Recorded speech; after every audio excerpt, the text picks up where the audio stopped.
हाय दोस्तों, आज की वीडियो में बात करेंगे एनजीएल फाइन केम के बारे में। ये एक केमिकल कंपनी है। तो इस कंपनी हमने कल रिजल्ट्स अनाउंस किए थे, तो हम रिजल्ट चेक करेंगे और साथ में इस कंपनी के फंडामेंटल और टेक्निकल एनालिसिस भी देखेंगे। तो सबसे पहले हम रिजल्ट देखते हैं कंपनी का। तो अगर आप यहाँ नज़र डालो तो इस कंपनी ने लास्ट ईयर 88 करोड़ का प्रॉफिट किया था दिसंबर क्वार्टर में, जो इस साल बढ़ के 89 करोड़ हो गया है। यानी करीब 1% की ग्रोथ कंपनी ने दी है। अगर हम बात करें कंपनी के प्रॉफिट की, तो आप प्रॉफिट देखो तो लास्ट ईयर में 10 करोड़ का प्रॉफिट किया था, जो इस साल बढ़ के घट के 1.25 करोड़ हो गया है। यानी 87% से प्रॉफिट कंपनी का घट गया है। तो देखिए, ये अगर इसको कंपनी मार्केट कैप में जा रहा है तो ये कंपनी मात्र 1166 करोड़ की है। 1200 करोड़ से भी कम का मार्केट कैप है। मतलब कंपनी बहुत ही स्मॉल कैप कंपनी है। तो स्मॉल कैप कंपनी में इस टाइप की चीज़ें होती रहती हैं। ठीक है, अगर आपने इन्वेस्ट किया तो आपको तो ये सब चीज़ें ऑलरेडी मतलब पता होंगी कि देखिए, जैसे जब बेस बहुत छोटा होता है, जैसे 10 करोड़ की कंपनी है, प्रॉफिट है, तो अगर यहाँ से 20 करोड़ हो जाए तो हम बोलेंगे कि 100% ग्रोथ है। ठीक है, तो चूंकि ये नंबर्स बहुत छोटे होते हैं इसलिए परसेंटेज बहुत ही बड़ा दिखता है। बट हाँ, फिर भी नंबर बहुत ही ख़राब आए हैं, हम ऐसा बोल सकते हैं। क्योंकि अगर रिसेंट में आप देखो तो कई केमिकल कंपनी आपको दिखेंगे उनके प्रॉफिट बढ़े हैं। ठीक है, मतलब बहुत उतने खराब रिजल्ट नहीं आए हैं। जैसे कि आप क्लीन साइंस देख सकते हो, है ना, लक्ष्मी ऑर्गेनिक देख सकते हो, एसआरएफ देख सकते हो, कई सारी कंपनी हैं, सुमितोमो केमिकल है। तो आपको इनके प्रॉफिट बढ़ते हुए दिखेंगे। मे भी बहुत ज़्यादा नहीं, बट हाँ थोड़े बहुत तो बढ़े हैं। बट इस कंपनी के रिजल्ट काफ़ी ख़राब आए हैं। अगर इस कंपनी का फाइनेंशियल्स देखें और बिजनेस देखें तो ये कंपनी एक्चुअली डील करती है human and veterinary bulk drugs. वेटे इसका मतलब होता है कि कंपनी जानवरों के लिए भी केमिकल्स बनाती है। ठीक है, अगर आप यहाँ पे देखो, इनफैक्ट ह्यूमन के लिए बहुत कम है, शायद 3% ही है। तो देखिए, ऐसा इस कंपनी का ऐसा नहीं कोई जो जो इनका जो प्रोडक्ट है कोई बहुत ही यूनिक हो, कंपनी में कोई बहुत ही मतलब स्पेशल प्रोडक्ट हो, या कंपनी कोई ब्रांड प्रेजेंस हो। जैसे कि मान लीजिए एक कंपनी है पीडीलाइट, उनका प्रोडक्ट है फेविकोल। तब फेविकोल ब्रांड का नाम है, ना कि उनका जो प्रोडक्ट होता है। मतलब जो सफ़ेद रंग का जो पदार्थ होता है उसे क्या कहते हैं, लोगों को यही नहीं पता। आप दुकान पे जाओगे तो आप ये नहीं बोलोगे कि मुझे एडिसिव दो, सफ़ेद कलर का गोंद दो, आप ये नहीं कहोगे, आप सीधा बोलोगे मुझे फेविकोल दो। तो क्योंकि उनके ब्रांड का एक प्रेफरेंस है, तो इसलिए वो कंपनी हम बोल सकते हैं फंडामेंटली बहुत स्ट्रांग है। बट इस टाइप की जो केमिकल कंपनी होती है, यूजुअली इनके पास में कोई बहुत ही अच्छा ब्रांड प्रेजेंस नहीं होता कि कंपनी को मजबूरी हो कि यार मुझे तो इनसे ही खरीदना है। तो ऐसा यूजुअली होता नहीं है। तो इसलिए जो केमिकल कंपनी होती है ना, वो साइकिलिक कंपनी होती हैं कि जब इकोनॉमी का बूम चल रहा होता है तो उस टाइम केमिकल कंपनी बहुत ही अच्छा करती हैं। लेकिन जैसे जैसे फिर गवर्नमेंट की स्पेंडिंग कम होती है, ठीक है, या फिर उस सेक्टर को इकोनॉमिकली वो सेक्टर थोड़ा सा डाउन ट्रेंड में जाता है, तो इस टाइप की कंपनी बहुत ज़्यादा पिटती भी हैं। जैसे अगर आप इस कंपनी का हिस्ट्री देखो, जैसे हम इनका टेक्निकल देखें, तो आप यहाँ पे देखो तो ये कंपनी यहाँ पे जुलाई 2022 में लिस्ट हुई थी, ऐसा आपको यहाँ दिखेगा। बट एक्चुअली ये जुलाई 2022 में लिस्ट नहीं है, क्योंकि ये मैंने जो है चार्ट ये एनएससी का खोल रखा है। तो आप ये देखो एनएससी में, ठीक है, उसके वजह से कंपनी साइड वे ही है, मतलब कोई नीचे या ऊपर थोड़ा सा हुई है, बट ओवरऑल सेम रेंज के अंदर ही है। बट एक्चुअली ये कंपनी ना सिर्फ एनएससी पे लिस्टेड है कम टाइम से। और जैसे यहाँ मैं आपको दिखाऊँ तो ये एक्चुअली बीएससी पे काफ़ी पहले से लिस्टेड है। ठीक है, अगर आप यहाँ पे देखो, पीछे हम जाए तो आपको नजर आएगा ये कंपनी यहाँ पे दिसंबर 2003, मतलब आज से 20-22 साल पहले लिस्ट हुई थी।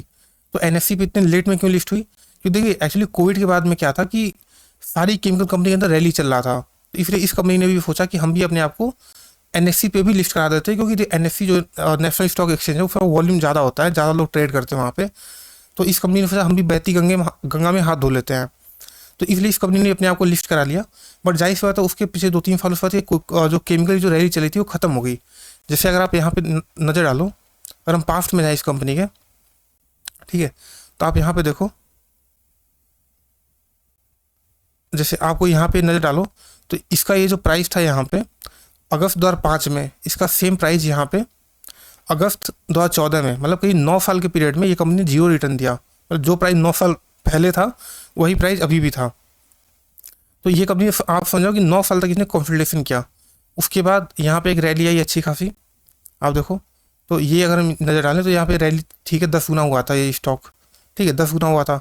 और उसके बाद अगेन आप यहाँ नज़र डालोगे तो स्टॉक यहाँ पे जुलाई 15 से लेकर के यहाँ पे अगस्त 20 तक, यानी यहाँ ये 5-6 साल का टाइम में अगेन स्टॉक ने कंसोलिडेशन किया था। मतलब काफ़ी लंबे तक कंपनी प्राइस जो था वो सेम रेंज में था। और अभी नजर आए तो अभी भी कंपनी का प्राइस 3 साल से लगभग सेम जोन में है। तो देखिए, ये एक फंडामेंटली वीक कंपनी है, एक साइकिलिक कंपनी है। लेकिन जो ही नहीं कि जो कंपनी फंडामेंटली वीक हो वहाँ पैसा ना बने। पैसा बनना और कंपनी का बिजनेस अच्छा चलना तो अलग अलग चीज़ें होती हैं। कई बार क्या होता है, जैसे अगर आप यहाँ नज़र डालो तो ये कंपनी आप देखो यार 9 साल तक कंपनी परफॉर्म नहीं की, बट क्या इसके अलावा लोगों ने पैसा नहीं बना पाए। जैसे अगर आप यहाँ नज़र डालो तो यहाँ से लेके यहाँ तक ये स्टॉक करीब आ दो तो 90-85% ये स्टॉक क्रैश हुआ था। अगर हम यहाँ पे डालें, यहाँ पे देखें तो यहाँ से यहाँ तक ये स्टॉक करीब 80% क्रैश हुआ था अगेन। फिर अगर हम यहाँ पे नज़र डालें तो आप दो यहाँ से लेके यहाँ तक ये स्टॉक 75% के आसपास क्रैश हुआ था। तो ये स्टॉक साइकिलिक होते हैं। अगर आप इस टाइप की कंपनीज को बॉटम पे पकड़ो, ठीक है, एग्जैक्ट बॉटम देखिए कोई नहीं बता सकता, बट अगर नियर इस जोन में खरीदो ना तो पैसे आप बना सकते हो। अगर जिसने यहाँ पे खरीदा हो और यहाँ टॉप पे जाके बेच दिया रेसिस्टेंस पे, तो उसके पैसे 3 गुना हो गए। फिर जिसने यहाँ पे खरीदा, इस जोन में खरीदा और यहाँ पे जाके बेचा, उसके पैसा अगेन 3 गुना हुए हैं। तो अगर आप इस टाइप कंपनी ट्रेड कर पा रहे हो, बट देखिए फंडामेंटली वीक कंपनी के अंदर ट्रेडिंग करना भी बहुत रिस्की होता है। बट अगर आप नेचर इस टाइप की कंपनी के अंदर खोने को तैयार हो, ये ठीक है जो मैंने पैसा लगाया वो डूब भी सकते हैं या फिर बहुत ज़्यादा 60-70% क्रैश भी हो सकते हैं। अगर आपको रिस्क आपको पता है पहले से ही, आप उस रिस्क के लिए तैयार भी हो, तो पैसे बन सकते हैं। बट हाँ, ये कंपनी लॉन्ग टर्म छोड़ने के लिए नहीं है कि आपने पैसे लगा के आप भूल गए। भूलना नहीं होता है ना। अगर आपने जब कंपनी 50-60% क्रैश हो जाए, ठीक, देखो इसके अंदर कितना करेक्शन आती है। ये सारे करेक्शन आप मेजर करो ना, ये सब 50-60% का करेक्शन है। लेकिन वही अगर आपने इस कंपनी को 50-60% नीचे डिप होने के बाद खरीदा है, तो ये कंपनी आके पैसे बना देगी। जैसे अगर आप ये रेल देखो तो यहाँ से लेके यहाँ तक ये स्टॉक कितना हुआ था, 15 गुना स्टॉक हुआ था। हमने यहाँ पास्ट में देखा था ये स्टॉक 10 गुना हुआ था, देन यहाँ पे 15 गुना हुआ है। तो अभी के टाइम पे अगर हम ये देखें तो ये कंपनी कितना डाउन है, ये 50% करीब डाउन है। और अब वर्स्ट केस में ये करीब यहाँ पे कुछ टाइम पहले तक 68% नीचे थी। तो वही है कि अगर किसी ने यहाँ पे खरीदा हो तो वो अभी प्रॉफिट में ही बैठा होगा, देखिए 65% का। बट इतना बॉटम पे कोई खरीद नहीं सकता। बट हाँ, इस टाइप कंपनी में देखिए खरीद के आप भूल नहीं सकते। अगर आपको रिस्क लेना है तो आप ले सकते हो कि हाँ ये स्टॉक 50-60% क्रैश हो गया है, तो अब मैं लेता हूँ और इसको छोड़ देता हूँ। मे बी आज से कुछ सालों बाद ये स्टॉक कई गुना हो सकता है। अगर लेट्स से अगर आपको खरीदना भी है ना, तो मेरे हिसाब से ये जोन ज़्यादा अच्छा है। अगर आप रिस्क लेना चाहते हो तो यहाँ से लेके, ठीक है, यहाँ से यहाँ पे 70% का करेक्शन होगा और स्टॉक यहाँ पे आ जाए तो आप इस जोन में खरीद सकते हो। बट अगेन रिस्क लेने वाला, क्योंकि देखिए जहाँ पे पैसा बनने की संभावना होता है कि ये पैसा यहाँ से 2-3 गुना हो जाएगा, वहाँ पे डाउन साइड भी आपको लेके चलना चाहिए। भाई अगर यहाँ पे पॉसिबिलिटी है कि पैसा आपको 2-3 गुना हो रहा है, तो आपको 50-60% करेक्शन होने का भी रिस्क लेके चलना चाहिए। भाई मेरे यहाँ पे 50-60% पैसा डूब भी सकता है और आपको तैयार होना पड़ेगा, क्योंकि देखिए इस टाइप की साइक्लिक स्टॉक में रिवर्सल कब आएगा हम कोई बता नहीं सकता। जैसे जिसने इधर भी इस जोन में खरीदा हो और किसी ने यहाँ पे खरीदा हो, तो आप देखो यहाँ से लेके यहाँ तक 2-3 साल तक उसको पैसे नहीं बन पाए होंगे। और देखिए फंडामेंटली वीक कंपनी है, तो फिर जाहिर सी बात है रिस्क है वहाँ पे, तो आप अपने रिस्क के हिसाब से देखिए, है ना। तो जहाँ पे पैसा ज़्यादा बनता है, बट हाँ लेके छोड़ना नहीं। जैसे होता है कि ऐसा नहीं कि आपने यहाँ पे खरीद दिया और फिर 10 साल के लिए छोड़ दिया, तो ऐसा दिक्कत क्या होगी कि आपने यहाँ पे लेके लेफ्ट से छोड़ दिया, फिर वो पैसा आपका यहाँ से 10 गुना हो भी सकता है और फिर जब आपने पोर्टफोलियो खोल के देखा तो वो अगेन उसी प्राइस पे आ जाएगा, तो आप बीच का फायदा ही नहीं उठा पाओगे। तो इस टाइप के स्टॉक में अगर आपने इन्वेस्टमेंट किया है और पैसे थोड़े टाइप बन गए हैं, तो आप वहाँ से एग्जिट कर लीजिए, है ना। अनटिल अनलेस कंपनी के अंदर कुछ नया चीज़ आ जाए, कुछ नया कंपनी करके दिखाए, ठीक है।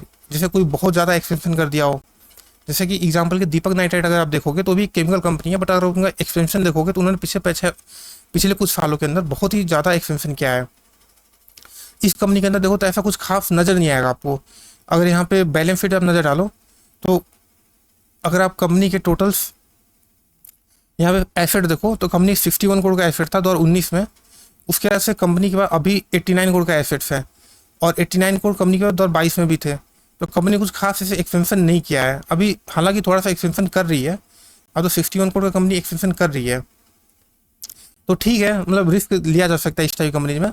बट अगेन मैंने वही बोला कि रिस्क है तो आप रिस्क देख के इन्वेस्टमेंट करें। ये मान के चलिए कि अगर आप इन्वेस्ट करोगे तो पैसे डूबने की भी संभावना है और पैसे बनने में 2-3 गुना हो जाए तो आप एग्जिट कर लीजिए, ऐसा लंबा छोड़ने की जरूरत नहीं है, ठीक है। तो ये रहा ये इस कंपनी का वीडियो, है ना। ऐसा कंपनी कोई बहुत ही ग्रेट कंपनी नहीं है, कोई बहुत ही स्पेशल कंपनी नहीं है। बाकी अगर आप इन्वेस्ट करना चाहते हो तो एक बार अपना खुद का भी रिसर्च कर सकते हैं, और आप मेरे चैनल को भी सब्सक्राइब कर सकते हैं और वीडियो को भी लाइक कर सकते हैं। Thank you.